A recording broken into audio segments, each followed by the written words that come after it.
Well, welcome along to the second of my projects. Now what we have here is a bargain, or not a bargain. So, saw this posted up on a internet forum, free to a good home. Obviously I pounced on this, it's quite local, I thought I'll have that. And I had an inkling it was more than a 1.8. So, you notice these here, where are they? Knock sensor. Knock sensors are not fitted to early KR engines. So this set my Spidey sensors off, believing this will be a 2-litre engine.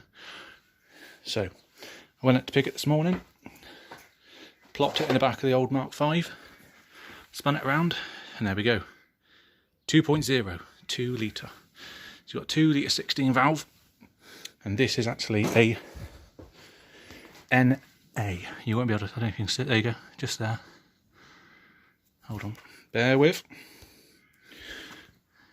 See it just in there. NA.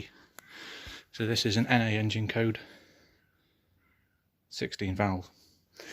So it's been sat outside for a while, not sure how long, doesn't look too bad, obviously a bit of water ingress. So what we're going to do is start taking some ancillaries off and have a quick nose and see what we've got the engine. But the idea would be to fully strip down, rebuild, and then that could be a power plant for the next project. So, to follow on from the first bit, I was muddling my words because I was a bit excited. This is a 9A 16 valve engine, which came in the later Corrados, 1992, 93, something like that.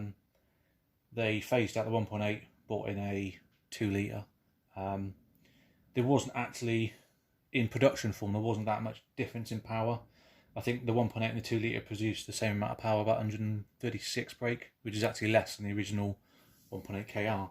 However, the 2 litre made, I think the 2 litre was 180 newton meters on paperwork from obviously factory, where the 1.8 was about 160 odd. So it's about 20 newton meters extra torque, and the 16 valve produced the 2 litre produced the power about 1,000 RPM lower down the rev range.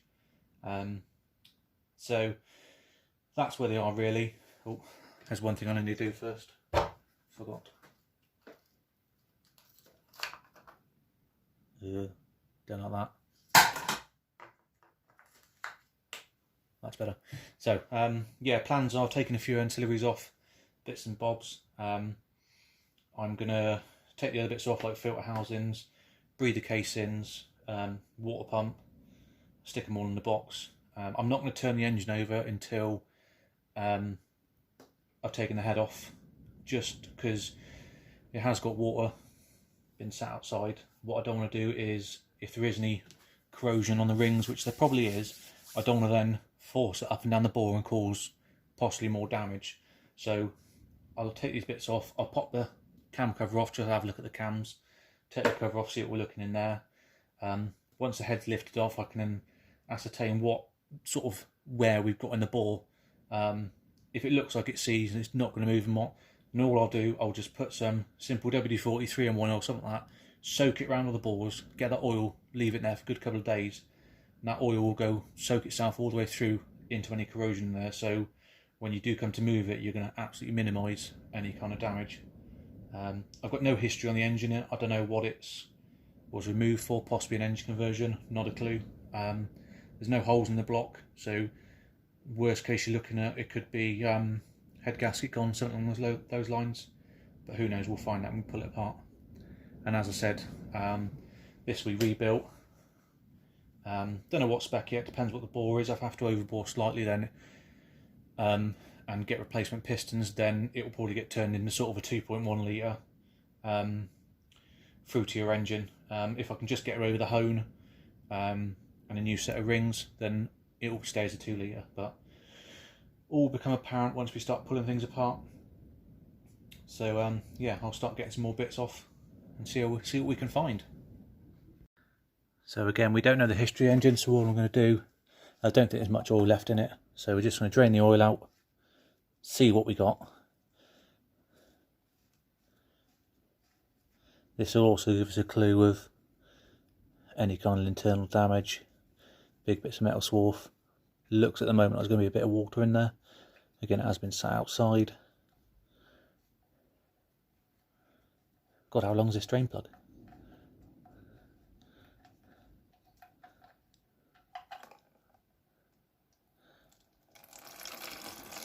Well, that's water.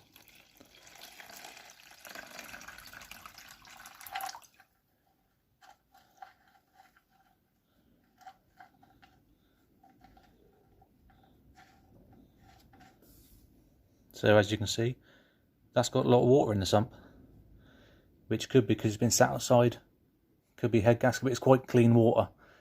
So I'm guessing that's more of rainwater. So I'll get rid of that and get the rest of it out there and see what else we got. That was most of the water out. That was about 3 of those little tubs. And this is the remainder of the oil. Again, it's mixed in with whatever water was in there, whether that's rainwater or be that from some kind of head gasket failure, oil cooler failure. So let that drain out. Looks a bit nice and lumpy. Can't see any metallic particles in there, which is what you're sort of looking out for. If you're draining oil out and you've got loads of little reflective parts, then that shows you've got sort of swarf or metal. Oh, lumpy bit. Parts of metal are wearing off that are coming into the oil, into the sump. So I'll just amuse myself and watch this for a minute and see what else comes out. So there's nothing too worrying that side.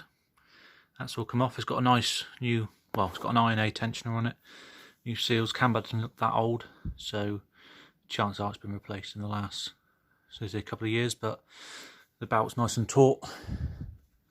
So there's no need for me to worry that side that the cam belt could have gone and caused damage that way. So that side don't look too bad. Not much else came out of the oil apart from that's the main of it. I'll leave that to set on, see what turns up. But again, I can't see. That's zoomed in now. You can't really see any reflections that much apart from those 2 bubbles. So that shows there shouldn't be a lot of metal particles inside it. So here's the water pump here. I'll try and do it as quiet as I can.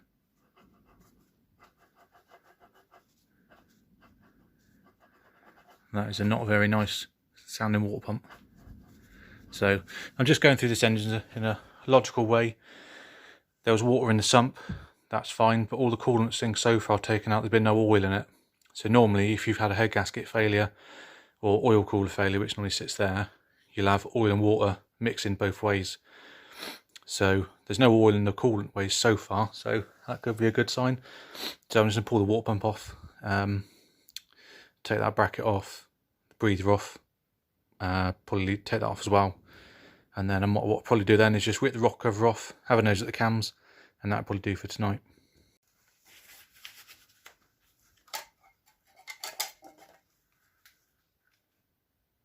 That's the water pump off. Again, to be fair, that doesn't look that old. The seal's intact, even though it's quite squished. Again, coolant ways, they're dry. There's no signs of oil inside there, so that's another positive. Lots of leaves all over it, as you can hear with that. That's about had it. You can buy these as one unit, like that, or you can buy the water pump separately, which actually comes around like that, and a seal, but that lot will just go straight in the bin. Well, there you go, actually. Bit of coolant that's inside there. Can't really see. Hold on, I'll turn the camera around so you can see. So just as I was turning the water pump round, there's a bit of coolant that was inside it.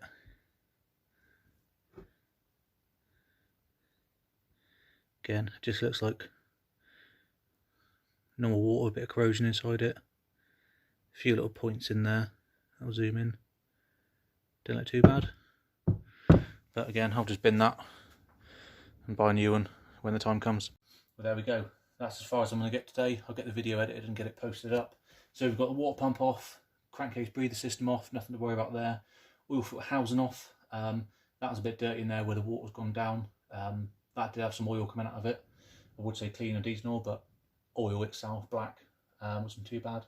I haven't found anything that sort of made me panic, but even if it has, it's a free engine, so I'm not really worried. I did notice this has got a wind tuner's tray fitted, which is what I fitted to the 1900 block in a Mark II behind. Pretty sure they weren't standard. I think they were just came on the Mark III Golf caddies, that sort of variant diesel engines. So it's a bit of an interesting Sherlock Holmesy clue to the engine's history.